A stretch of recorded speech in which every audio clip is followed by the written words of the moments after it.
inyo. Hindi namin alam. Lahat tayo may kanya-kanyang pangarap. Lahat tayo may kanya-kanyang problema. Ngayon, kung hindi mo aaksyonan yung gusto mo talagang gawin sa buhay mo, wala talagang mangyari sa'yo. Okay?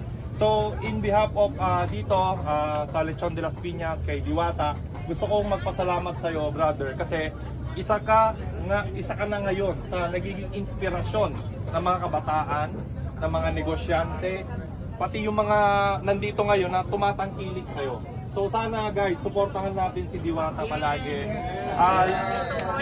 Simpleng like and share, siguro feedback sa page niya.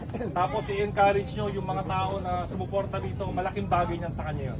Kasi marami siya mabibigyan ng trabaho kapag lumaki pa ito ng lumaki. Mayroon kang pangarap, gawin mo na. Yes. Kasi huwag kayo matakot magkamali.